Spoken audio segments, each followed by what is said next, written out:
Amén. ¿Sí me escuchan ahí atrás, hermanos? Pues si quisieran escucharme mejor, pasarían aquí adelante, ¿verdad? Pero no hay problema.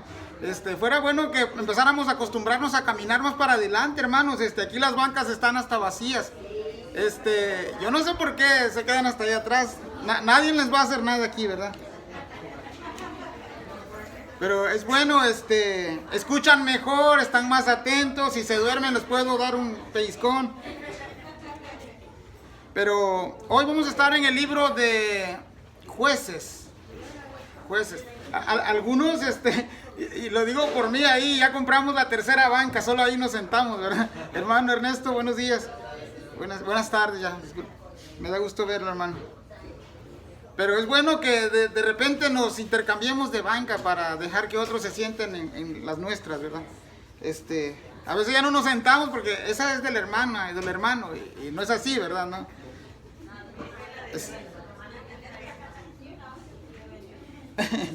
Pero vamos a estar culminando el capítulo 10 de Jueces y arrancando con el capítulo 11. Va a estar un poquito larga la lección de hoy, así que no se me duerme, hermano. Si ve que se duerme el hermano, repréndalo ahí al lado. En amor, ¿verdad? En amor, repréndalo en amor, no. Si lo va a codear, no lo codee muy recio. Capítulo 10, los últimos dos versos no se tocaron la semana pasada y hoy vamos a estar cubriéndolos. Y el título de esta lección se llama Un Salvador Inesperado.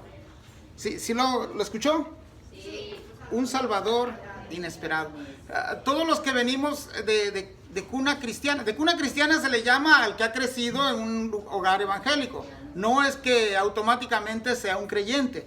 Tiene que confesar con sus labios y creerlo en su corazón que Jesús es el Salvador para formar parte de la familia de Cristo. Amén. De ahí en eso no solamente somos oyentes, pero tenemos la ventaja de haber oído desde que crecimos en un hogar cristiano. Algunos otros ya vinieron al conocimiento de Dios ya siendo adultos. A lo mejor escucharon, pero no tuvieron esa convivencia de estar escuchando el evangelio en casa.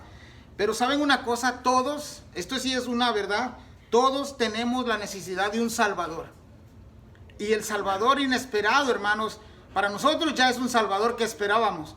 Pero antes de que no lo conociéramos, era alguien inesperado. Nuestro Salvador se ha dado a demostrar por medio de las Escrituras y por medio del Evangelio. Y su nombre es Jesús de Nazaret. Amén. Y ese es el mismo Salvador que cada persona necesita allá afuera.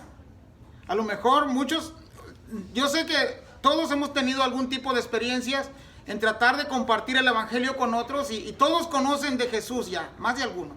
El problema es que no todos le creen y no todos le obedecen.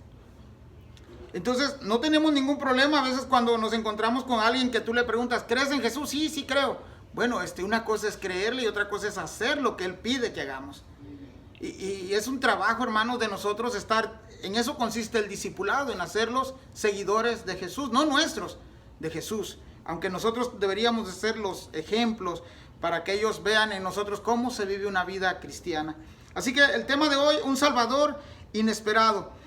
Durante nuestro paso por el libro de Jueces, hermanos, quiero que me digan si han visto el patrón de decadencia moral en el pueblo de Israel. Moral y también una decadencia espiritual. Y cómo este ciclo de vida en este pueblo es muy parecido a la vida nuestra como iglesia. Yo no sé si a veces nomás apuntamos y decimos, no, pues ellos eran así. Pero en realidad es un retrato. Hablamos el miércoles de esta parte que casi somos muy parecidos a este pueblo porque nuestro corazón tiende a hacer lo malo constantemente. Es parte de esa naturaleza caída que a veces que está en nosotros. Y por eso Romanos nos invita al apóstol Pablo a tener esa lucha entre el espíritu y la carne. Y saben, para nosotros los cristianos tiene que vencer el espíritu. Y lo que alimentas más es lo que va a vencer. Si le estás invirtiendo más tiempo a otra cosa que no sea en lo espiritual, créeme que vas a ser arrastrado por lo carnal. Y esa lucha a lo mejor va a ser siempre en tu vida. Y hay una frase muy importante en la Biblia que dice que el que confiesa sus pecados y se aparta, o sea, no solamente confesarlos, sino que también nos lleva a la acción de apartarnos, dice que alcanzará misericordia. Y eso es algo que debe de estar en nuestra mente todos los días, en cada momento, hermanos. Este pueblo, mientras el líder estaba entre ellos, lo vimos ya con Gedeón, lo vimos con otros jueces. De hecho, hoy vamos a estar viendo la vida de Jefté, y es el octavo juez en el libro de los jueces. Mientras los líderes vivían, no había ningún problema entre Dios y el pueblo. Pero saben, tal parece que los del pueblo seguían a los líderes, no seguían a Dios. Y la confianza y la mirada la tenían en los líderes físicos y no en el Dios que los sacó desde la tierra de Egipto al pueblo desde sus antepasados. Hermanos, y déjenme, antes de entrar a la lección, es muy fácil adaptarse a la cultura mundana. Yo sé que a lo mejor ustedes van a decir, ¿y cómo es eso, verdad? Déjenme, le digo un poco mejor. La iglesia, nosotros somos la iglesia, no el edificio. Nosotros actuamos más mundanamente hoy que en los tiempos pasados. Es decir, en la iglesia primitiva, se cuidaban mucho de no seguir el patrón mundano que muchas veces nosotros seguimos. Y tristemente, la conducta mundana, hermanos, la hemos introducido nosotros mismos dentro de nuestra iglesia. Y hoy por eso el evangelio es tan distorsionado que a veces no lo entendemos. Es más, no solamente es parte de la iglesia como miembros que hoy vivimos una cultura más mundana, siendo cristianos, no deberíamos de practicar lo que practica el mundo, pero también dentro del liderazgo hay poca autoridad en los líderes. Y eso, hermanos, si usted lo complementa, trae un caos espiritual. Al no haber una autoridad que esté enseñando conforme a las escrituras, y eso es la parte que quiero recalcar también. Cuando uno habla de autoridad, no es que el pastor va a andar con un barejón corrigiéndonos, o los líderes, no, es conforme a la palabra de Dios. Y cuando esas dos cosas se complementan, nuestra cultura mundana metida a la vida espiritual, y cuando el pastor o el líder no tiene autoridad, pues hay un choque de mezclas que te va a llevar a un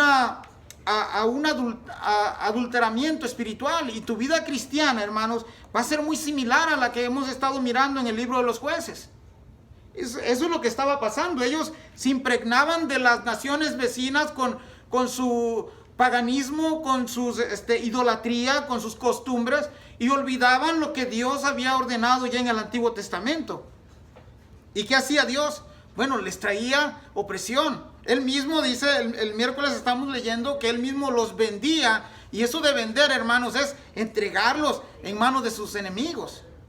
Y realmente muchas veces nosotros pagamos estas consecuencias por no obedecer a Dios. Y cuando venimos a ver, hermanos, queremos que el Señor nos responda inmediatamente. Queremos el remedio ya pronto. Hoy oramos y queremos que al rato ya las cosas estén resueltas, y no sucede así. Vamos a estar mirando ahora cómo el Señor va a responder a una petición que ellos habían hecho en el capítulo 10. Hermanos, pasar por este libro de jueces debe de hacernos sentir mal. ¿Usted se ha sentido mal al leer jueces? Llevamos 10 capítulos. ¿Usted se ha visto reflejado en la vida del pueblo de Israel? A veces que todos las mujeres quieren ser como Débora, los hombres queremos ser como Gedeón, pero nadie quiere ser como el pueblo de Israel que le estaba fallando a Dios. Y hermanos, y cuando leemos el libro de jueces, no solamente es que debemos de sentirnos arrepentidos por fallarle a Dios constantemente o cotidianamente, sino que las ganas que debe de motivarnos es volver a Dios. Eso es lo que debería de motivarnos, hermanos. Diariamente le fallamos a Dios, y diariamente tenemos la necesidad de un Salvador. Gracias a Dios que ya Cristo se ha declarado como el Salvador y el único mediador entre Dios y los hombres. Nuestra vida necesita a ese mediador todos los días. Sí, si usted ya le ha declarado como Señor y Salvador, en ese momento, hermanos, sus pecados han sido perdonados, es cierto, pero a partir de ahí usted necesita esa constancia de estar unido a Cristo para que nuestra carne no nos lleve por lugares equivocados donde no tenemos que ir. Porque las consecuencias, a pesar de que somos salvos, cuando pecamos, a veces las acarreamos por el resto de nuestras vidas. Hermanos, Dios sabía de este plan redentor que todos necesitamos y por eso se provee a Jesús como el único Salvador inesperado para el mundo. En la historia de la Biblia, Dios usó personas, déjenme le digo, usó personas prostitutas, rameras, usó a hombres marginados por la sociedad, usó también a pobres, usó a ricos, usó a sabios, usó a no sabios, y hermanos, todo con el propósito redentor de Dios, que al final de los días, al final de los tiempos, Dios quiere que el hombre sea salvo. Y cuando digo hombre, me refiero al género humano, hermanos. Hombres y mujeres, niños y jóvenes necesitan a este redentor. Y la vida de los jueces, en el libro de los jueces, hermanos, solamente es una pequeña muestra de lo que se vendría a completar en la persona de Cristo Jesús. Estos líderes fallaron, pero ¿saben qué? Apareció el verdadero juez, apareció el verdadero Salvador, que no fallaría. La Biblia declara a Jesús como sin pecado, como alguien que fue perfecto y hizo la voluntad del Padre perfectamente. Ahora, vaya conmigo ahí a Jueces, hermanos, 10:17. Acuérdense del título, un Salvador inesperado. ¿Cómo lo conectamos con nuestro evangelio de hoy? Bueno, cada uno de los jueces apuntaba a la realidad que es Cristo. En Cristo se completan todos los jueces y Él es el único hombre. Acuérdense, Dios, 100% hombre, 100% Dios. En Él se cumple toda la perfección como el Salvador. Dice Jueces 10:17. Entonces se juntaron los hijos de Amón y acamparon en Galaad. Se juntaron asimismo los hijos de Israel y acamparon en Mizpa. Verso 18. Y los príncipes y el pueblo de Galaad dijeron al uno al otro: ¿quién comenzará la batalla contra los hijos de Amón? Será caudillo sobre todos los que habitan en Galaad. En el capítulo 10, hermanos, vimos a este pueblo que quería un Dios que fuera un libertador ante la opresión de sus enemigos. Ellos querían el favor de Dios, pero ¿saben qué? Querían el favor de Dios sin obedecerlo, sin acatarse a sus reglas, sin acatarse a sus leyes, a sus mandamientos. Querían un Dios a su imagen, al Dios que ellos pudieran manipular. Y ¿sabe qué, hermanos? Eso no es viable ni negociable con Dios. El verso 10:13, ahí enseguidita, verso 10:13 dice: mas vosotros me habéis dejado y habéis servido a dioses ajenos, por tanto yo no os libraré más. ¿Saben? Dios tiene uno de los atributos de Dios, la misericordia, es infinita. De hecho, muchos escritores de la Biblia apelaban a la misericordia de Dios porque sabían que es inagotable. Pero el tiempo de Dios, la paciencia de Dios tiene un límite. Y de hecho, al finalizar la historia, hermanos, en Apocalipsis, tanto es que la paciencia del Señor dice: hasta aquí, basta. Ya no habrá más salvación cuando Cristo vuelva. Es ahora que estamos vivos, que nosotros tenemos que reaccionar al Evangelio. Y no solamente si ya hemos reaccionado y le hemos aceptado como Salvador, nuestro deber ahora es compartir con otros. Hermanos, Dios le ha dicho a este pueblo: mi paciencia se ha agotado con ustedes, no voy a librarlos más. Y hermanos, no es que Dios no quiera librar a este pueblo. Lo que pasa es que este ciclo se ha venido repitiendo constantemente y ha sido ya como un círculo vicioso constante. Llevamos el 8º juez y el pueblo sigue fallándole a Dios. Ahora, mira que dice Segunda de Crónicas, y eso es increíble para mí, porque Dios no puede fallar a su palabra. O sea, si el Señor dijo algo, Él lo tiene que cumplir. Y no es que Dios no esté cumpliendo esta parte, pero fíjate, Segunda de Crónicas 7:14, leo para ustedes y dice: si se humillare mi pueblo, Segunda de Crónicas 7:14, si se humillare mi pueblo sobre el cual mi nombre es invocado, y oraren y buscaren mi rostro, y se convirtieren de sus malos caminos, entonces yo iré desde los cielos y perdonaré sus pecados y sanaré sus tierras. Vaya ahí capítulo 10, verso 13. Ellos quieren un Salvador. Ellos quieren que Dios les conteste la petición y que ya sea urgente ya. Pero saben que el Señor no lo va a hacer si no hay un verdadero arrepentimiento. En Crónicas miramos, dice, si se humillare mi pueblo. Y esa palabra humillar, hermanos, quiere decir que si se arrepiente, que si se humilla, Dios no puede, hermanos, estar en contra de su palabra. Él ha visto en el sentir del pueblo, en su corazón del pueblo, que hay dureza de corazón. Y lo podemos aplicar hoy a nuestra vida. Hoy queremos los favores del Señor, pero no queremos obedecerle. Él nos ha pedido hacer algo ya. Pero ¿saben qué? Solamente abrazamos las bendiciones, las añadiduras. El verso que acabamos de leer del 7:14 dice, y oraren y buscaren mi rostro. Hermanos, yo sé que muchos de nosotros aquí hemos buscado el rostro de Dios, pero ¿saben qué? Tristemente a veces lo hacemos más por rutina. Nada más porque tenemos que orar y solamente.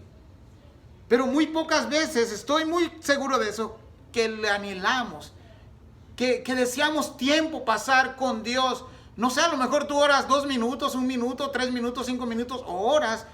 Recuerden que en la Biblia hay ejemplos que habían personas que llegaban y se postraban en el altar y no se levantaban, ahí estaban constantes en la oración. Y llegó una mujer a uno de los lugares donde era lugar de oración, y el sacerdote pensó hasta que estaba ebria. Pero ahí estaba derramando lágrimas delante del Señor, pidiéndole al Señor. Esa mujer, estoy seguro que no oró como nosotros 5 minutos. Fueron horas que ella estuvo clamándole, rogándole al Señor constantemente, buscando el rostro del Señor, buscando el favor de Dios. ¿Y saben qué? Tú y yo queremos arreglar las cosas en 5 minutos. Segunda de Crónicas que acabamos de leer, hermanos, dice que si el pueblo lo hace de este modo, si buscan su rostro y oraren, invocando el nombre del Señor y se convirtieren de sus malos caminos, aquí viene la acción de Dios. Entonces yo oiré desde los cielos y perdonaré sus pecados y sanaré su tierra. ¿Saben por qué el pueblo de hoy, la ciudad, de los países están en esta condición? ¿Por qué hace falta esto? ¿Saben por qué a veces nuestra vida es una vida espiritual mediocre? ¿Por qué hace falta esto? Nos conformamos con venir solamente los domingos y los miércoles de repente. Y no es suficiente, hermanos. No es suficiente. Si Dios nos dijera, te tienes que ganar la salvación metiendo todo el domingo en la iglesia, les aseguro que muchos estaríamos reprobados. Gracias a Dios que es por gracia. Gracias a Dios que es por su amor, por su misericordia, porque sabe Dios que somos insuficientes, incapaces de cumplir con lo que se nos ha pedido. Y el único que pudo hacerlo es Jesús. Y es por eso que nosotros recurrimos a Él, buscándolo a Él, que Él sea nuestro mediador, porque Dios cuando nos ve a nosotros, no nos ve a nosotros, porque en nosotros hay maldad y hay pecado. Pero sí ve a su Hijo Jesús a través de nosotros. Es Jesús el mediador, el que está intercediendo por nosotros, hermanos. Es ahí donde somos justificados por medio de Cristo. Sería imposible, hay mucha gente y muchos grupos que quieren llegar al Padre, pero sin la intervención de Jesús. ¿Y saben qué? Jesús fue muy explícito cuando dijo que Él es el camino, Él es la verdad y Él es la vida, y nadie va al Padre si no es por Él. Ese es el mediador, el salvador que todo mundo necesita. Olvídate que vas a llegar al Padre por otros medios. El dicho de todos los caminos llegan a Roma, fue una realidad en su tiempo. Pero ¿saben qué? Para llegar al cielo solamente es a través de Cristo. Nosotros no queremos llegar a Roma, queremos llegar al Padre, pero es por medio de Jesús. Este pasaje, hermanos, comienza el 7:14 de Segunda de Crónicas con la frase, si el pueblo se humillare. Hermano, todo aquel que se humilla alcanza misericordia y alcanza gracia. Pero no queramos venir a engañar a Dios con un arrepentimiento falso, porque el Señor no puede ser burlado. Estas personas, hermanos, que venían a buscar al Señor para ser salvados de la opresión, venían con esa actitud de querer ser salvos, pero querían continuar en su arrogancia y en su idolatría. Mire qué dice el verso 10, 15 y 16. Ahí mismo en Jueces 10, 15 y 16. Y los hijos de Israel respondieron a Jehová: hemos pecado. Haz tú con nosotros como bien te parezca. Solo te rogamos que nos libres en este día. Y miren, eso fue parte del arrepentimiento. Ahora miren la acción inmediata de ellos. Y quitaron de entre sí los dioses ajenos y sirvieron a Jehová. Y él fue angustiado a causa de la aflicción de Israel. ¿Ven ese cambio? Hubo arrepentimiento y hubo una acción inmediata. ¿Cuál fue esa acción? Quitar a toda la idolatría que estaban siguiendo ellos. Y inmediatamente comenzaron a servir a Jehová. Hermanos, eso es increíble porque el 16 dice: y sirvieron a Jehová y él fue angustiado. ¿Saben quién fue angustiado? Dios mismo. Se entristeció al ver la condición de esta gente. Se movió a misericordia. El verso 16 es clave para iniciar nuestro estudio de hoy. Y él fue angustiado, dice ahí. Dios se puso triste, hermanos, a causa de este pueblo idólatra y pecador. A lo mismo que se pone triste cuando tú y yo faltamos. Cuando tú y yo le fallamos diariamente.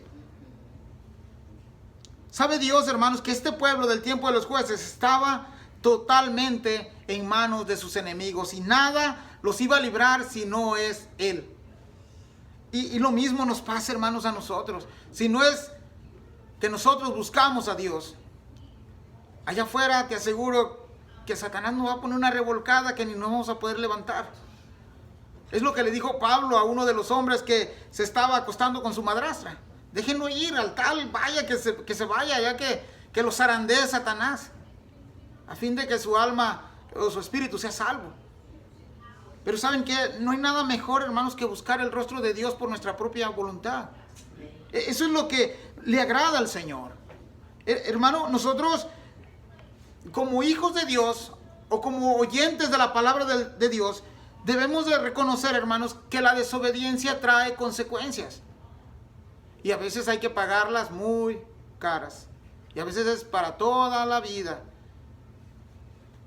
Sí, Dios te ha perdonado tus pecados si vienes y te confiesas delante de Él y te arrepientes de toda maldad.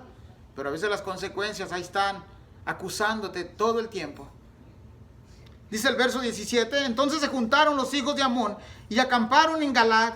Se juntaron así mismo los hijos de Israel y acamparon en Misma. Si unimos los versos 16 y 17 del capítulo 10, miraremos algo. Ellos quitaron los dioses ajenos de entre ellos y sirvieron a Jehová. Y ahora conéctelo con el 17. Entonces se juntaron los de Amón.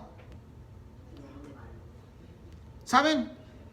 Que el opresor, la nación opresora aquí, los de Amón, habían impuesto su religión ante los israelitas. Y en el momento que ellos dejaron de adorar a los dioses falsos y los sacaron de su vida, ellos reaccionaron. Y querían nuevamente imponer ahí sus creencias, sus ideologías. Y hermanos, y lo peor para los de Amón es que dice ahí, los de Israel dejaron a sus dioses falsos y comenzaron a servir a Dios, al único Dios verdadero. Hermanos, cuando nosotros nos volvemos a Dios por medio de Jesús, cuando nosotros venimos al arrepentimiento, inmediatamente pasamos a ser cristianos, seguidores de Jesús, hijos de Dios. ¿Y saben qué? Va a haber reacción en el mundo. Aún la propia familia a veces se nos voltea y comienzan a decir: mira, y eso que es creyente, y eso que es cristiano, y eso que esto, y eso. Y saben qué, hermanos, la propia familia a veces son los que más te van a querer meter zancadillas. Aparte de otras cosas que se te van a venir encima. Y por eso en el Evangelio, hermanos, lo más prudente que podemos hacer al presentar el Evangelio es no decirle a las personas que Dios le va a solucionar sus problemas. Lo más seguro es que sigan igual o empeoren. Pero sí le podemos decir que si viene a Cristo, su alma será salva por toda la eternidad. Al fin y al cabo, hermanos, creo y creemos los cristianos que el propósito del Evangelio es que todo hombre sea salvo de la condenación eterna. Estos de Amón, hermanos, dice el verso 17, acamparon en Galaad. Ahora, se nos menciona esta tierra de Galaad, hermanos, y Galaad no se encuentra dentro de la tierra prometida, está antes de cruzar el Jordán, está fuera de la tierra prometida. Este era el territorio de Galaad. Y ahí en esa tierra, en esa área, en esa región se quedaron las tribus de Gad, de Rubén y la media tribu de Manasés. Pero mire dónde ha acampado ahorita el ejército de Amón. Ahí mismo. Mientras que los de Israel están acampando en Mizpa. En la Biblia hay varias referencias acerca de Mizpa, pero no se debe de confundir con el Mizpa que estamos leyendo el día de hoy, aunque se encuentra dentro de la región de Galaad. Verso 18. Y los príncipes y el pueblo de Galaad dijeron el uno al otro: ¿quién comenzará la batalla contra los hijos de Amón? Será caudillo sobre todos los que habitan en Galaad. Esta palabra, hermanos, príncipe, ya la hemos aprendido aquí en la iglesia y se refiere a los gobernantes, a los líderes, a los ancianos, y la encontramos en plural. Y de hecho la iglesia, hermanos, a veces lo pasamos por alto, pero la iglesia tiene que ser gobernada en plural por pastores. Sí, a veces hay uno principal que los otros, pero el apóstol Pablo, el apóstol Pedro decían que los líderes o los obispos deben de cuidar de la iglesia como algo de mucho valor.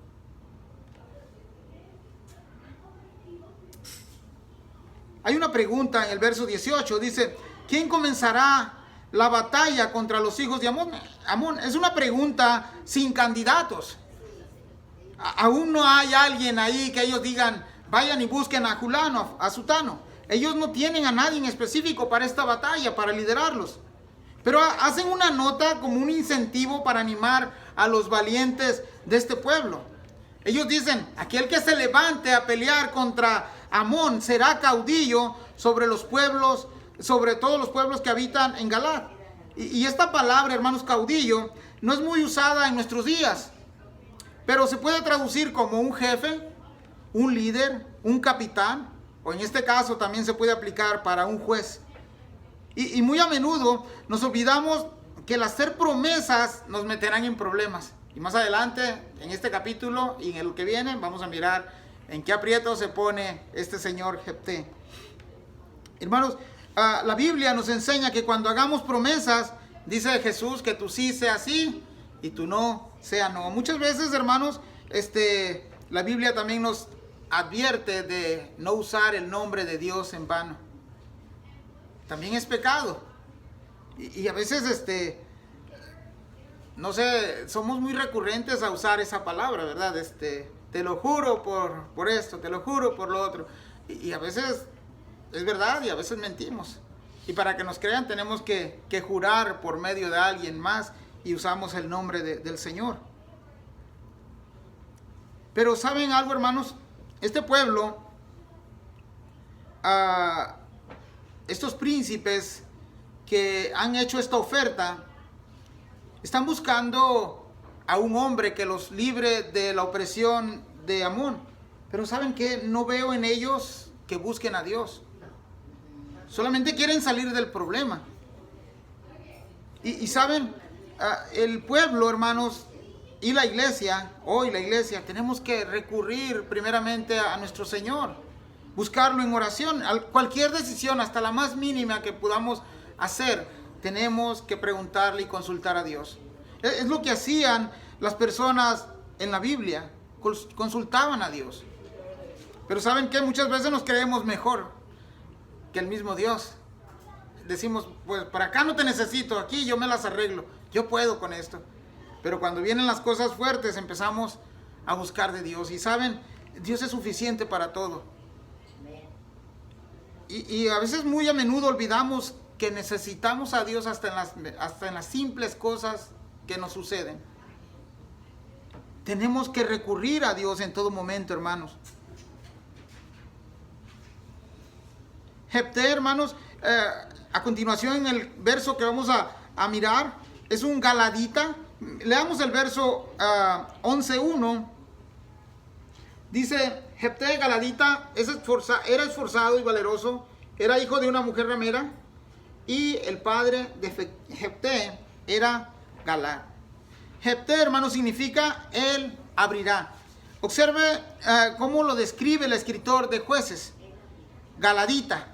era de la media tribu de Manasés, era un descendiente de esa tribu. Pero dice aquí, esforzado y valeroso. Eso es para quedar impresionados al iniciar el currículum de Jefté. Es un hombre esforzado y un hombre valeroso. Ese es parte del carácter de este hombre. Se pudiera decir, hermanos, que este hombre es esforzado, y la palabra esforzado quiere decir que tiene determinación y que es un hombre firme en sus convicciones. Además es un hombre valeroso. Eso es lo mismo que se le pidió a Josué en Josué 1:9. A Josué se le dijo, esfuérzate y sé valiente. Este hombre tenía esas dos cualidades que Josué se le había pedido a Josué. Hermanos, esta cualidad debería de formar parte de nuestro diario vivir como creyentes. Ser esforzado y ser valiente, hermanos, debería ser un distintivo para la mujer de Cristo y para el hombre de Cristo. Amén. Además, hermanos, un hombre valeroso está siempre dispuesto a hacerle frente a lo que venga, siempre y cuando esté confiando en su Dios. Este hombre tenía dos características. Algunos diríamos, con eso Jefté está calificado. Es valiente y es esforzado. No busquemos más. Aquí está el candidato que necesita el pueblo. Pero también hay algo que lo descalifica según ellos. Y ¿saben qué? Para Dios esas cosas no funcionan. Dice el verso 1, y este hombre, dice, verso 1 dice, era hijo de una mujer ramera, y el padre de Jefté era Galad. Ahí está. Parece que el ser hijo de una mujer ramera lo descalificaba de toda posición como un líder. Además, Galad es uno del pueblo de Israel que hacía mezclándose con una prostituta. Y de esa unión sale este hombre llamado Jefté. Pero ¿saben qué? Lo que para el mundo a veces es inservible o es inútil, Dios lo puede formar o lo puede traer para grandes cosas. Sabes que tú y yo, nadie daba un peso por nosotros. Y de allá, de la basura, del fango, del lodo de pecado, de ahí nos ha rescatado el Señor. Y de ahí el Señor ahora, lo que hemos estado haciendo aquí al juntarnos es capacitarnos, aprendiendo más de la palabra del Señor, para cuando vayamos afuera podamos y tengamos de qué hablar.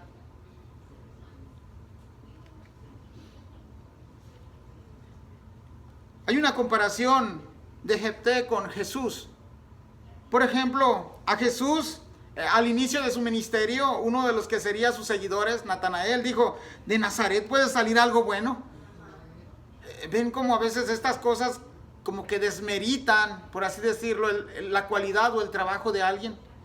Y en otra ocasión, hermanos, al Señor se le dijo, ¿no es el hijo de José y María, el cual todos conocemos? Como que, bueno, sí conocemos y de allá puede salir algo bueno. Y ¿saben qué? Ese Jesús era el Salvador inesperado que el mundo necesitaba. Nadie, hermanos, aunque la Biblia, todo el Antiguo Testamento habla acerca de Jesús, los lectores del tiempo de Jesús, los escribas, los fariseos, perdieron de vista la llegada del único Dios encarnado. Y para muchos, hermanos, el reconocer a Jesús como su Señor y como su Salvador, para muchos era causa de risa. Pero ¿saben qué?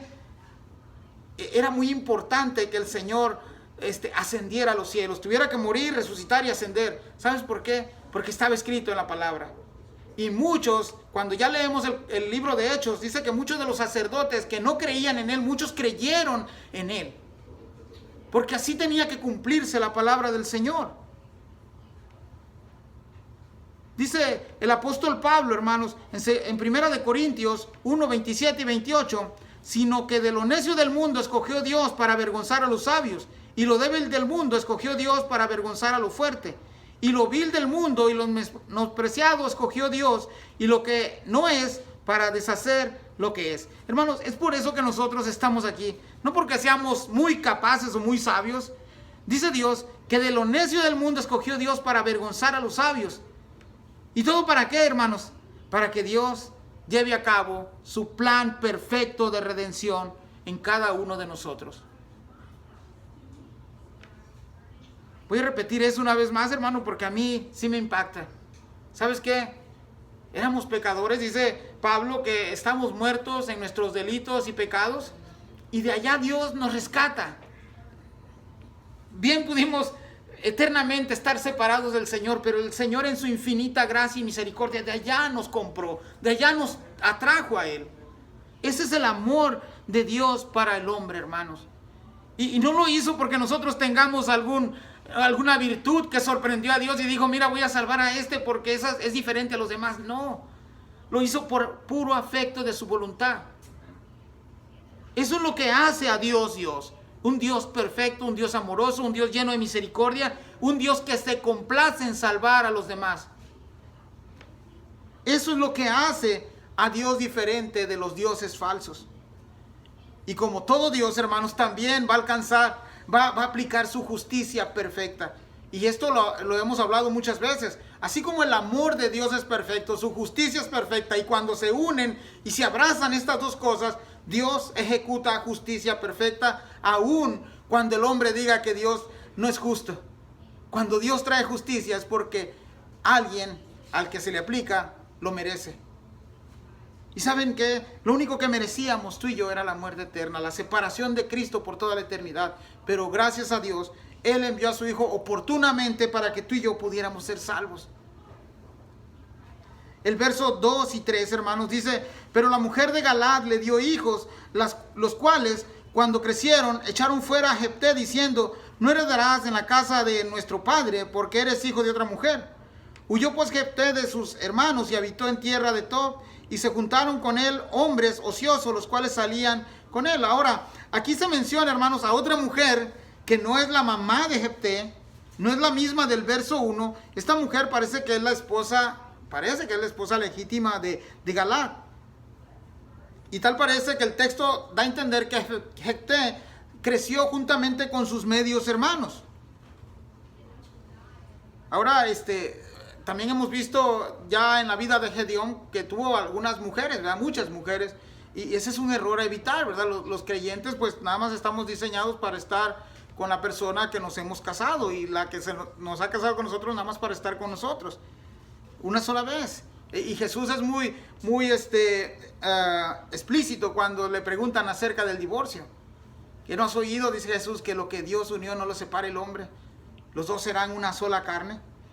Entonces, eso es un error que tenemos que evitar, hermanos. Pero aquí el hecho que aparezcan estas historias de que Gedeón o Galaad o el mismo Abraham haya tenido más esposas, no quiere decir que lo tengamos que repetir. Están ahí precisamente para decirnos que son errores que tenemos que evitar. Y hermanos, créanme que cuando esto pasa, hay consecuencias. Y ahorita vamos a mirar una de ellas. Los medios hermanos de Jefté lo echaron, dijeron, ¿saben qué? No vas a heredar con nosotros, no eres hijo de nuestra misma mamá, así que vete, Jefté. Lo expulsaron. Si entre hermanos de papá y mamás, hermanos, hay peleas, ¿qué no pasará entre medios hermanos? No debería suceder problemas entre hermanos ni entre medios hermanos, pero los hay. El verso 3 dice que Jefté usó a un lugar llamado Tob. Es posible que este lugar se encuentre cerca de Galaad, pero mire el peligro de salir de casa sin la madurez correcta, sin estar persuadidos de lo que nos espera al salir de casa. Y cuando digo de casa, hermanos, es de un hogar cristiano, porque dentro de un hogar no cristiano no hay temor de Dios. Pero cuando se van de casa sin un temor, dice el verso 3 que se juntó con hombres ociosos. Y muchas veces nosotros traducimos esta palabra de ociosos como vagos, como sin oficios, como inútiles. Pero dado el contexto de esta historia, parece que Jefté se unió con personas mercenarios, con bandoleros, con bandidos. Parece que esa es la parte del contexto, si lo vemos por ese lado. vieron en Jefté, estas personas, un líder para ellos. Versos 5 y 6 dice: aconteció andando en el tiempo que los hijos de Amón hicieron guerra contra Israel, y cuando los hijos de Amón hicieron guerra contra Israel, los ancianos de Galaad fueron a traer a Jefté de la tierra de Tob. Este es muy interesante. Cuando inicia el verso 4, aconteció que andando en el tiempo. Recuerde que el capítulo 10, verso 17, dice que los de Amón acamparon en Galaad. Es posible que solamente pasaron algún tiempo, algunos días, para que pusieran en marcha su plan de guerra contra los de Israel. Estaban esperando el momento oportuno, pero el verso 5 dice que los ancianos de Israel fueron en busca de Jefté.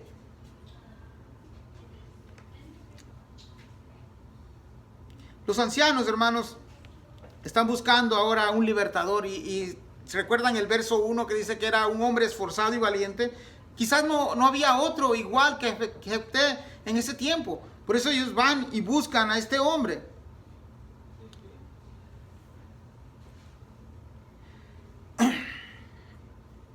Hermanos, nosotros hoy hemos conocido al único Dios, al único Salvador. ¿Sabes qué? Y no fuimos nosotros capaces de irlo a buscar. Él nos buscó. Hasta eso le debemos al Señor, que Él nos buscó a nosotros. Y nos buscó cuando más lo necesitábamos. Estos hombres querían un Salvador y ahora fueron por ellos. Fueron por Él. Versos 6 y 7. Y dijeron a Jefté: ven y serás nuestro jefe para que peleemos contra los hijos de Amón. Jefté respondió a los ancianos de Galaad: ¿no me aborreciste vosotros y me echaste de la casa de mi padre? ¿Por qué pues venís ahora a mí cuando estáis en aflicción?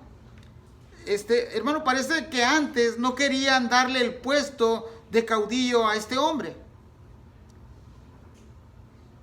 Y si leyó conmigo en los primeros versos, dice que fueron los hermanos que expulsaron a Jefté. No se menciona que fueron estos ancianos, pero ¿saben una cosa? Que la idea aquí es de que los ancianos no fueron parcial con Jefté. No hicieron un juicio justo. Y saben, eso cuando hay parcialidad en nosotros, cuando aún conociendo qué es lo justo y nos inclinamos ante el que ha hecho el mal, a eso se le llama parcialidad. ¿Y saben que la Biblia condena eso? El no hacer un juicio justo, hermanos, nos mete en problemas de parcialidad. Y hermanos, eso no es agradable a Dios. Los jueces que tenemos hoy en día, las autoridades, muchas veces hacen parcialidad. Muchas veces hacen un juicio a favor del que debería de estar pagando. Pero saben que cada uno de estos jueces o de estas autoridades que hacen eso tendrán recompensa también. Y a nosotros, hermanos, se nos llama a ser justos también delante del Señor. Estos hombres, estos ancianos, el reclamo de aquí de Jefté es porque estos ancianos habían avergonzado públicamente a Jefté. El hecho de ser un hijo de una mujer ramera, hermanos, pues me imagino que ya era suficiente. Pero no obstante a eso, lo corren, lo expulsan de este lugar.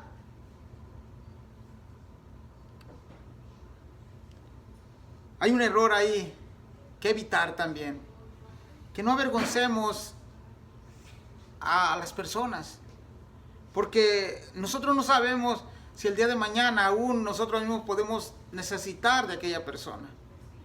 Y a veces se nos voltea la moneda, ¿verdad? Otro error que evitar ahí, hermanos, es de que no seamos parciales con nadie. Aún en nuestra familia muchas veces tenemos que usar la imparcialidad, aunque nos duela. Cuando usted corrige a un hijo, le duele en su corazón corregirlo, pero hay que aplicar a veces corrección. Porque si dejamos a la ligera esa corrección, a la larga traerá consecuencias. Y hace muchos años aquí tomamos un pasaje de Proverbios que dice que el que detiene el castigo al hijo traerá consecuencias. No lo ama, pero el que lo ama dice que lo corrige. Y eso hace que las personas o el hijo sea una persona de bien a futuro. Este reproche, hermanos, de Jefté es lo que hicieron sus medios hermanos. Y los líderes estaban ahí para mediar entre los hermanos, los medios hermanos y Jefté, y reconciliar o ver la manera, la posibilidad de ser lo más justo posible. Primera de Timoteo 5:21 dice: te encarezco delante de Dios y del Señor Jesucristo y de sus ángeles escogidos, que guardes estas cosas sin prejuicio. Y aquí viene la nota: no haciendo nada con parcialidad. Hermanos, favorecer a alguien sabiendo que no es lo correcto se llama parcialidad, y es un juicio injusto. A nosotros se nos exhorta a hacer juicios justos. Eso es lo que le agrada a Dios. Hermanos, y saben que muchas veces somos parciales porque nos hace falta sabiduría. A veces estás viendo delante de ti la injusticia y aún ahí te inclinas a ese lado. Y el otro te está exponiendo ahí: mira, pero aquí están mis argumentos y son sólidos y son válidos. Pero no, te ciega a veces el favoritismo sobre el que tiene la culpa. Y a veces hay que tener el valor para poder ser justos, aun cuando se trate de tu propia familia. Verso 8 y 10. Y los ancianos de Galat respondieron a Jefté: por esta misma causa volvemos ahora a ti, para que vengas con nosotros y pelees contra los hijos de Amón, y serás caudillo de todos los que moran en Galat.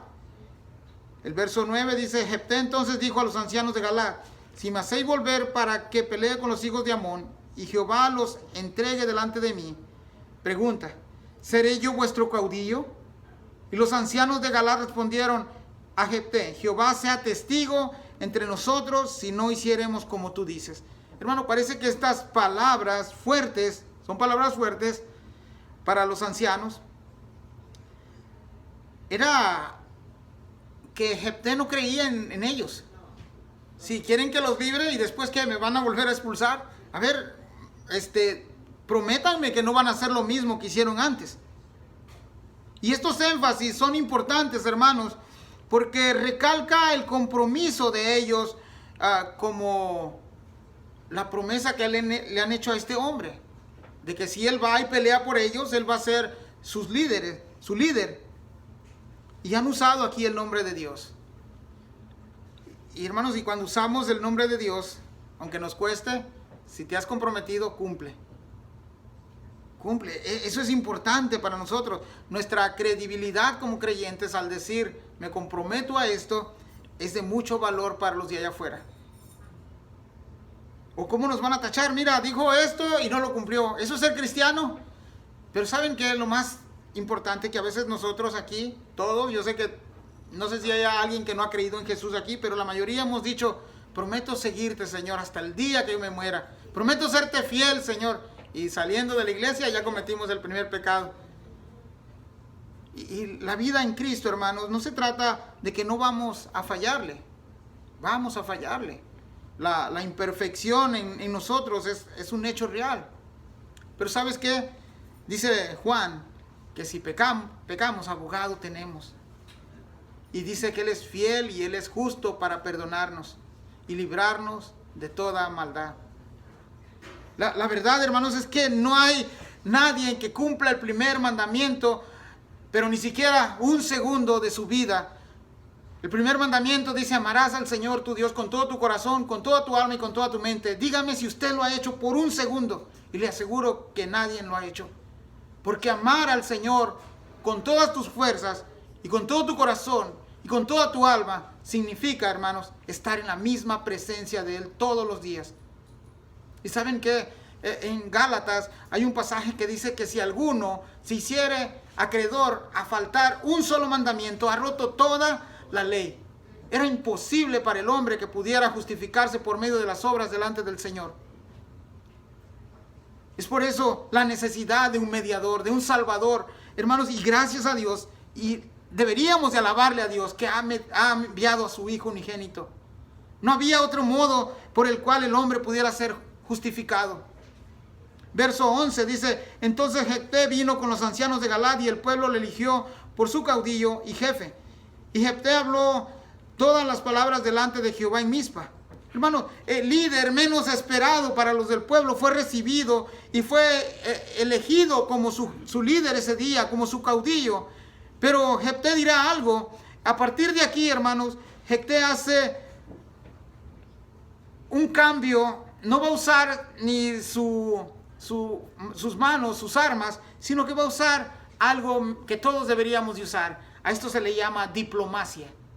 A partir de este verso, del 12 en adelante, Jefté tratará de arreglar las cosas por medio del diálogo, por medio de la conversación contra su oponente, cosa que a veces nosotros no hacemos. Hace algunos días platicaba con mi esposa y decía lo siguiente: muchas veces nosotros reaccionamos en vez de accionar. Y la reacción a veces te lleva, en el peor de los casos, a responder con agresión o con violencia. Pero cuando accionamos, hermanos, pensamos y meditamos, ¿qué es lo que vamos a hacer? ¿Cuál es el siguiente paso? No hacer o tomar una decisión a la ligera, porque después nos podemos arrepentir. ¿Y saben qué? Es cuando el Espíritu Santo del Señor obra dentro de nosotros y somos controlados por Él, cuando comenzamos a practicar el dominio propio. Y yo sé que muchos de nosotros batallamos con eso, con la ira, con el enojo, a veces sin pensarlo reaccionas y ya dijiste una mala palabra. Te metieron en ese lugar donde estás enojado y la primera reacción es que algo sale de tu boca, o en los peores de los casos, a veces muchos reaccionan con los puños. ¿Y sabes qué? No hay mejor cosa que ser controlados por el Espíritu Santo del Señor. Y respirar, y antes de hablar, pensar en lo que vamos a decir. Porque con tu boca puedes edificar una vida o puedes destruirla. Y no me refiero a los que dicen los falsos evangelios, de que tu boca tiene poder. No. Me refiero a que con una sola frase tú puedes cambiarle la vida a alguien. Y puedes usarla para edificación, para consolación, para animación, para animar a otros. También puedes usarla para destruir la vida de otro.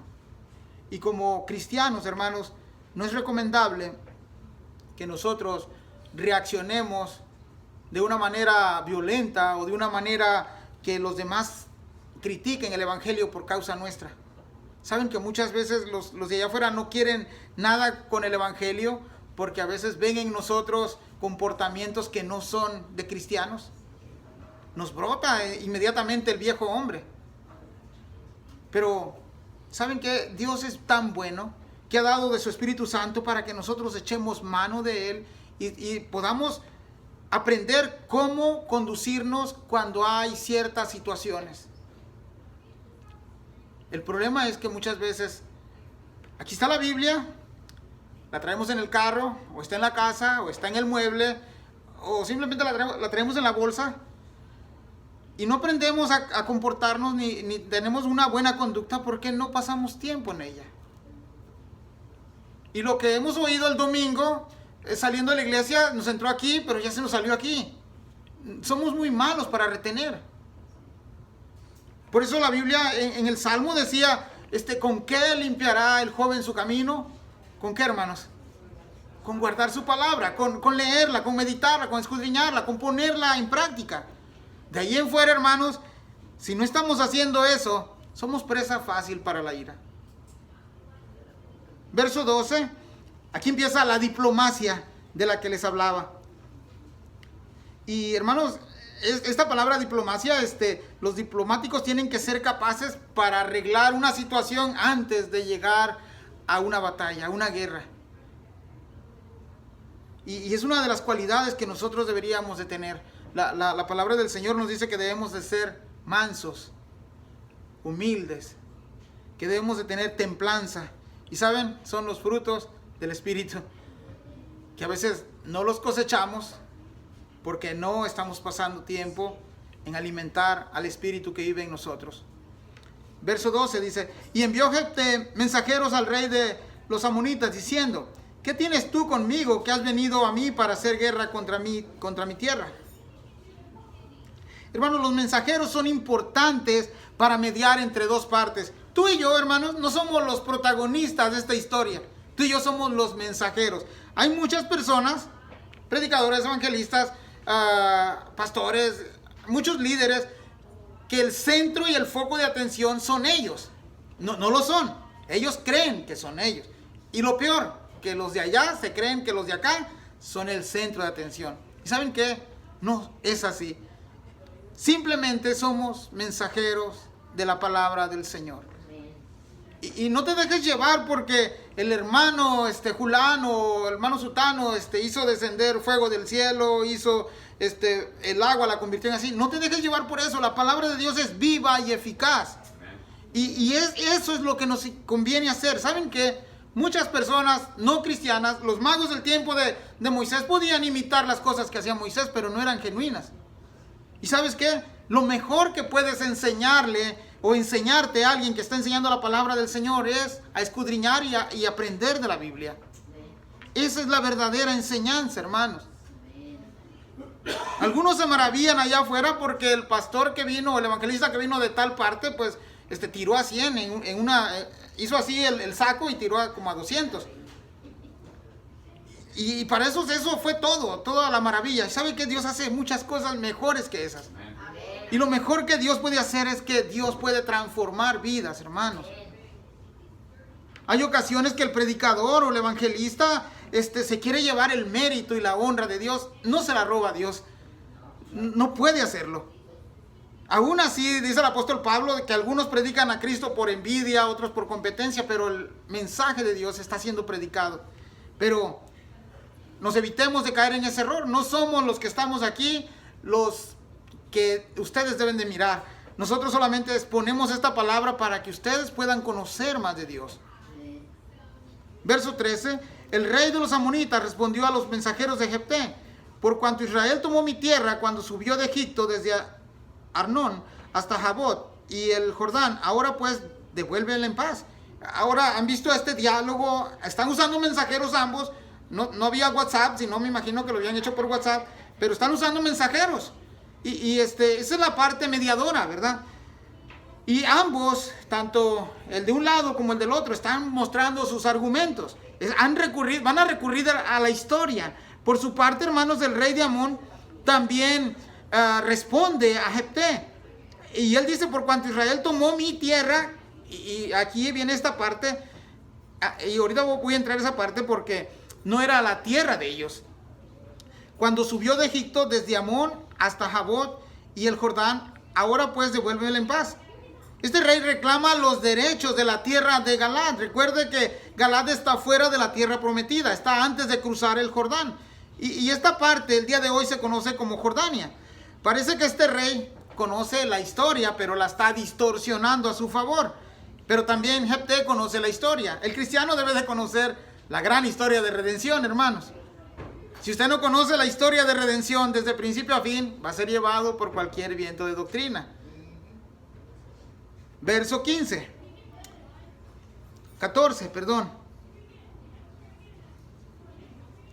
Y Jefté volvió a enviar mensajeros al rey de los amonitas para decirle: Jefté ha dicho así: Israel no tomó tierra de Moab, ni tierra de los hijos de Amón, por cuanto Israel subió de Egipto, anduvo por el desierto hasta el Mar Rojo y llegó a Cades. En el verso 15 vemos cómo defiende con argumentos sólidos Jefté esta postura de la tierra.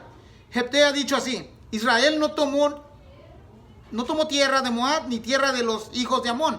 Amón y Moab vienen siendo parientes, descendientes ambos de Lot y sus hijas.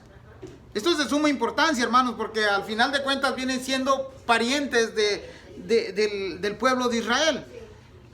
Pero las historias, hace rato preguntaron cuántos años tiene México, ¿verdad? Y nadie supo responder. Y bueno, me acordé de eso ahorita porque las historias juegan un papel muy importante. Por ejemplo, si alguien se acerca a usted y le dice: a ver, explícame dónde dice la Biblia que Jesús fue anunciado en el Antiguo Testamento. Si usted no se sabe esas partes, ¿qué Isaías? Es más, el mismo Jesús dice: todo el Antiguo Testamento habla de mí. La importancia aquí es saber dónde lo dice. Y tú con argumentos puedes decir, mira, dice Isaías 53, Isaías 52, lo habla Génesis 3:15. Cuando comienzas a dar este tipo de información, no es que estés usando una información falsa, estás dando información que tú conoces. Entonces, aquí Jefté le está diciendo, esta tierra no era ni tuya, ni de Moab, ni de tu hermano. Tampoco ustedes tienen el derecho de esta propiedad. Hermanos, y si Jefté no hubiera conocido esta historia, hubiera sido pan comido para el otro contrincante. El verso 17 al 20 dice, entonces Israel envió mensajeros al rey de Edom. Aquí aparece otro pueblo. Los edomitas eran los descendientes ¿de quién? De Saúl. Yo te ruego que me dejes pasar por tu tierra. Pero el rey de Edom no los escuchó. Envió también al rey de Moab, el cual tampoco quiso. Se quedó por tanto Israel en Cades. Después, yendo por el desierto, rodeó la tierra de Edom y la tierra de Moab, y viniendo por el lado oriental de la tierra de Moab, acampó al otro lado de Arnón, y no entró en territorio de Moab, porque Arnón es territorio de Moab. Y envió Israel mensajeros a Sehón, rey de los amorreos, rey de Hesbón, diciéndole, te ruego que me dejes pasar por tu tierra hasta mi lugar. Mas Sehón no se fió de Israel para darle paso por su territorio, sino que reuniendo Sehón a toda su gente, acampó en Jahaza y peleó contra Israel. Se nos menciona otro pueblo ahí, los amorreos. Los amorreos son los descendientes de un hijo de Canaán. De hecho, de Canaán. Son los descendientes de Canaán. Y el argumento aquí de Jefté es de que ellos no se quieren quedar en esa tierra. Ellos quieren solamente pasar por ahí. Y han sido cortés al mandar a este rey de los amorreos diciéndole, ¿sabes qué? Déjanos pasar. No pretendemos quedarnos ahí. Pero comenzó a hacerle guerra. Y si ustedes arman rompecabezas, vienen siendo todos como parientes ahí. Hay una mezcla. Dice, a continuación, hermanos, también veremos que ya hemos leído antes, y a veces nos olvidamos que el pueblo de Dios tiene muchos enemigos. Sí, los de Israel, ¿verdad? Los de esta historia. Y ya mencionamos ahí a los de Edom, a los de Moab, a los de Amón, a los amorreos, a los de Canaán, a los filisteos, que también se nos mencionó en el capítulo 10. Pero el cristiano tiene muchos enemigos también. Tiene muchos enemigos.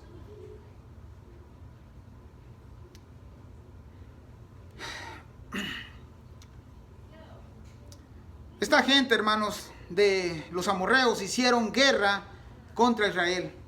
Y Dios va a hacer algo para llevar a cabo su propósito. Y el propósito de Dios en este tiempo era meter al pueblo de Israel a la tierra que se les había prometido. Si se han dado cuenta, en la historia que nos narró Jefté, no se nos menciona a Amón como los dueños de esta tierra, pero sí se nos menciona a los amorreos. Verso 21, pero Jehová Dios de Israel entregó a Sehón y a todo su pueblo en mano de Israel y los derrotó. Y se apoderó Israel de toda la tierra de los amorreos que habitan en aquel país. Se apoderaron también de todo el territorio del amorreo, desde Arnón hasta Jabot, y desde el desierto hasta el Jordán. Así que lo que Jehová Dios de Israel desposeyó al amorreo delante de su pueblo Israel, pregunta, dice ahí, ¿pretendes tú apoderarte de él? Hermanos, estos son argumentos sólidos. Y Jefté está defendiendo no solamente su postura, sino que está diciendo, nuestro Dios nos le entregó. Y eso, hermanos, es increíble. ¿Sabes por qué? Porque Dios nos ha entregado muchas cosas a nosotros. Y una de ellas, hermanos, es nuestra misma salvación. Pero aparte de la salvación, nos ha dado la oportunidad, hermanos, el privilegio de poder ser portadores de este bendito evangelio. El verso 21 al 23, hermanos, mire la coherencia de Jefté exaltando el poderío de su Dios Jehová.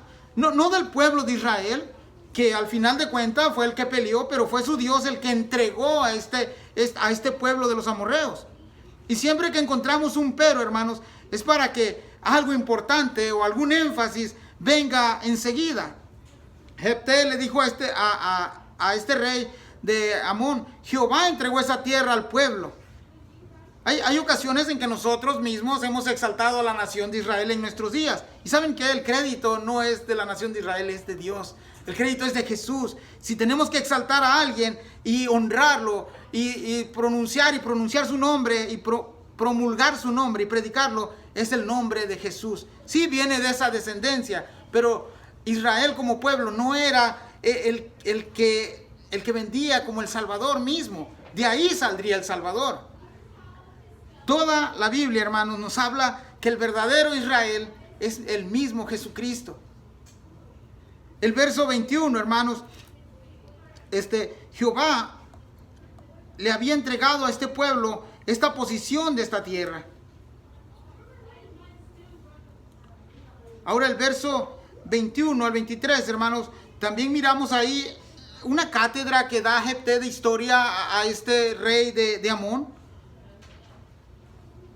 Y la pregunta que hace al final del 23 dice, ¿pretendes tú apoderarte de él? Parece que el diálogo ha escalado a palabras más fuertes. El diálogo ha estado ya más tenso.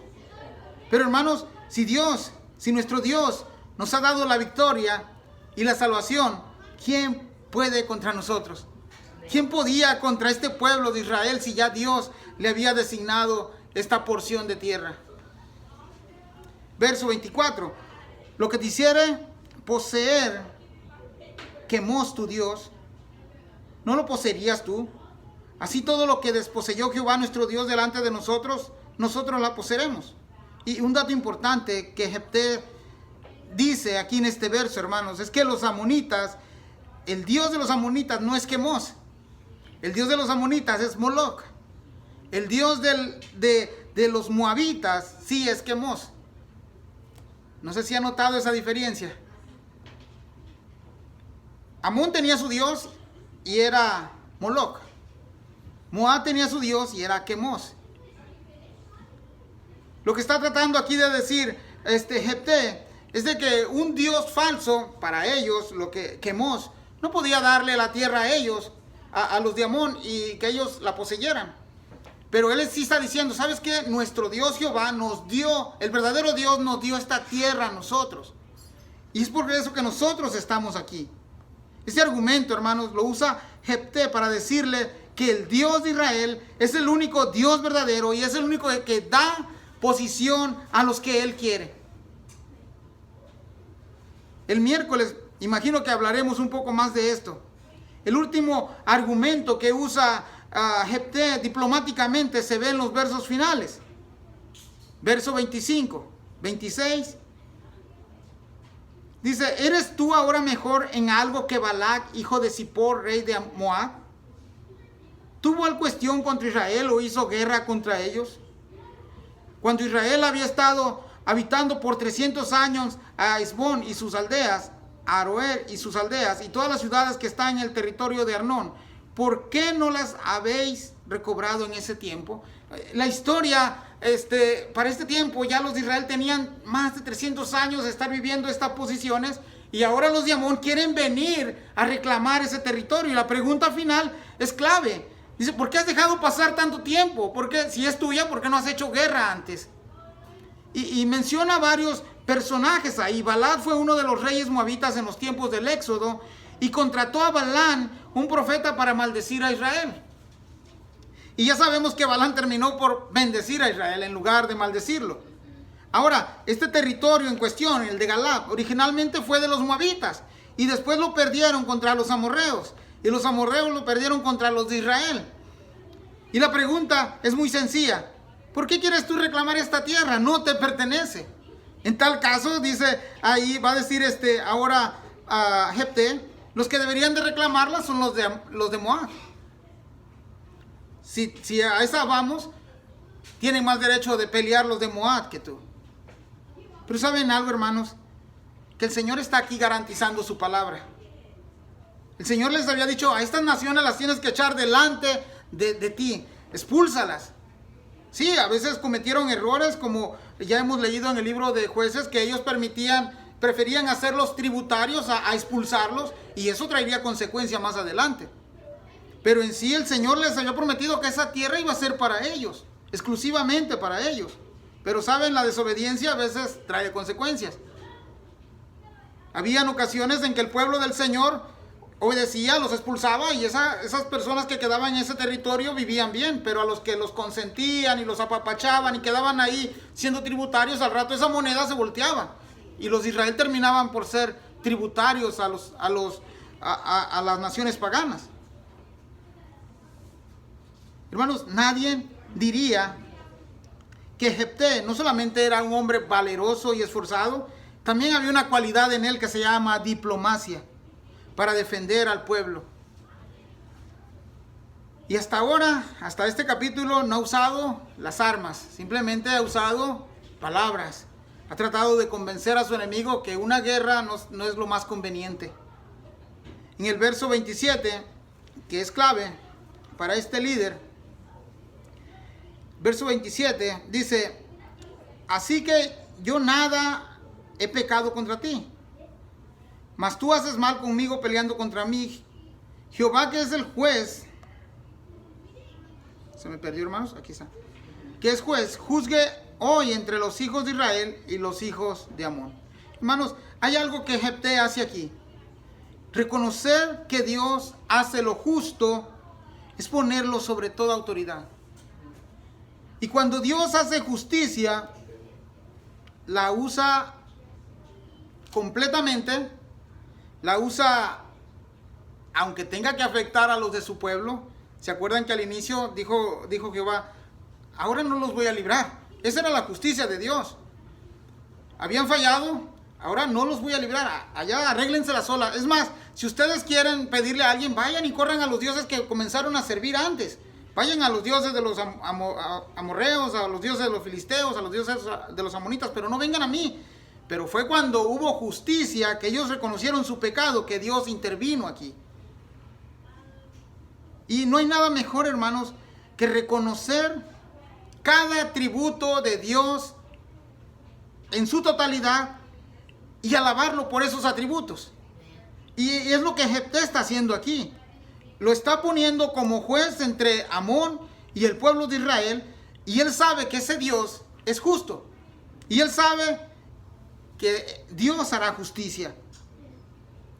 Dice al final del 27, juzgue hoy entre los hijos de Israel y los hijos de Amón. Hermanos, debemos reconocer a Dios en todas nuestras áreas de nuestra vida. Y reconocer cuando estamos pasando por alguna circunstancia y que nos la merecemos. Reconocer: Señor, me lo merezco. Señor, es difícil aceptarlo, pero a través de esta circunstancia me estás enseñando algo. Y es cuando más deberíamos de buscar el rostro de Dios. No enojarnos con Dios, porque a veces nuestra reacción es: me está yendo así, es culpa de Dios. Ya no iré a la iglesia, como que si el favor, el mal se lo estamos haciendo a Él. Pero Jefté está confiado en que la justicia de Dios es mejor que la de los hombres. Verso 28 y terminamos, hermanos. Mas el rey de los hijos de Amón no atendió a las razones que Jefté le envió. Hermanos, termino con esto. Este hombre cerró voluntariamente su entendimiento, el rey de Amón. Lo cegó el querer tomar sus propios razonamientos. Hay un texto que nos recuerda que no seamos sabios en nuestra propia opinión. Y no hay nada peor, hermanos, cuando un hombre no entiende de razones. La Biblia está llena de razones por qué el hombre necesita un Salvador. Muchas razones por las cuales nosotros necesitamos a Jesús. La principal es la salvación de nuestra alma. La Biblia, hermanos, también nos apunta que ese Salvador inesperado tiene nombre y Dios lo ha declarado como su Hijo, como el único medio para llegar a Él. Hoy, hermanos, si tú no conoces de este Salvador, te lo puedo presentar, y se llama Jesús de Nazaret. Y la Biblia dice que cuando nosotros venimos a Él en arrepentimiento y fe, Él nos puede perdonar. Y nos ha garantizado a todos los que hemos creído vida eterna juntamente con Él. Eso, hermanos, no se puede pagar con nada. Háblales a las personas de Jesucristo como el único Salvador, hermanos.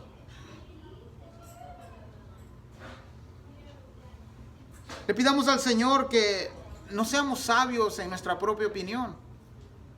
Gracias a Dios hoy vamos conociendo poco a poco este libro de Jueces, hermanos. Y yo me he identificado muchas veces no con los jueces que se levantan, porque muchos queremos ser esos jueces. Me he identificado con el pueblo que le falla constantemente a Dios y que necesitamos diariamente a un Salvador. En el verso que acabamos de leer, hermanos, dice... el rey de Amón no entendió a las razones que Jefté le envió. Hermanos, mucha gente no va a aceptar nuestra doctrina, no va a aceptar por qué nosotros buscamos de Dios. No va a entender el evangelio, pero ¿sabes qué? Aprendíamos en el evangelio de Marcos que nuestro trabajo es seguir sembrando la semilla. Y no importa el resultado que haya, Dios hará la obra en aquella persona. En algunos, esa semilla va a florecer prontamente, en algunos va a tardar y en algunos tal vez no se produzca nada. Pero nuestro trabajo es ese, seguir sembrando el evangelio de nuestro Señor Jesucristo. Oremos, hermanos, hemos terminado y